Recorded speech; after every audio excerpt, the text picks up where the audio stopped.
अस्सलामु अलैकुम वरहमतुल्लाहि वबरकातुहू।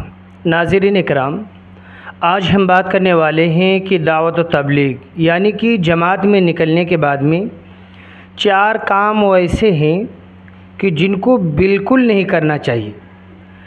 अगर हमारा वक्त और या उन चीज़ों को हम अपनी ज़िंदगी में लाए तो फिर समझो कि हमारा वक्त लगाना बेकार हो जाता है, यानी जमात में जाना बेकार हो जाएगा।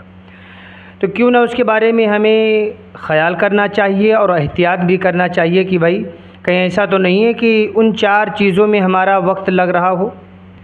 उसमें सबसे पहली चीज़ ये है कि फ़ुज़ूल ख़र्च। अल्लाह के रास्ते में निकले हैं, दावत व तबलीग में निकले हैं, जमात में निकले हुए हैं, तो सबसे पहली चीज़ ये है कि फ़ुज़ूल ख़र्च ना हो। फ़ुज़ूल ख़र्ची ज़रा बराबर भी ना हो। जितने पैसों की ज़रूरत है उतना ही ख़र्च किया जाए, उसके अलावा पैसे ख़र्च करने की ज़रूरत नहीं है। अगर ज़्यादा फ़ुज़ूल ख़र्ची करेंगे फिर दिल इंसान का तालीम में और मुलाकातों में, गश्तों में नहीं लगेगा, बल्कि ख़र्चे में लगेगा। ये होटलों में बैठना, यहाँ जाना, वहाँ जाना, ये चीज़ें जमात में जाने के बाद में नहीं होना चाहिए। जो चीज़ जो है तमाम साथियों के लिए पकी हुई है, बस उसी के ऊपर इक्तिफ़ा करना चाहिए। नंबर 2, लायानी बातों से, यानी खाली फ़ुज़ूल की बातें करना शुरू कर दी। जो हमें इज्तिमाई अमाल के बाद में वक्त मिल रहा है, उस वक्त को हम गनीमत समझ करके अच्छी तरीके से सीखने सिखाने में लगाना चाहिए। अगर हम बातों में वक्त को लगाएंगे, ज़ाय करेंगे, तो ये हमारे लिए फ़ायदेमंद नहीं बल्कि ये बेकार हो जाएगा।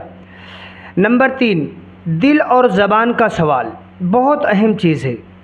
बाज़ मर्तबा तो बात समझ में आती है कि भाई ज़बान का सवाल कि इंसान से कुछ मांग लिया, कुछ कह दिया, लेकिन दिल का सवाल क्या है?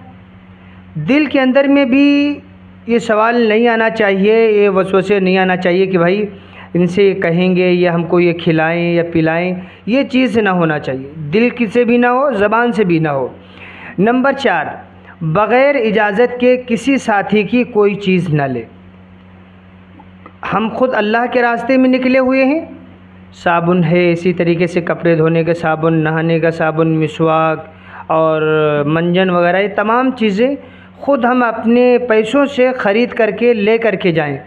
जमात में जाने के बाद में किसी से सवाल करने की ज़रूरत ना पड़े, और इत्तिफ़ाक़न कहीं अगर ऐसी ज़रूरत पड़ गई तो बग़ैर जो है इत्तला दिए हुए, बग़ैर साथी से पूछे हुए किसी साथी की चीज़ को ना लें।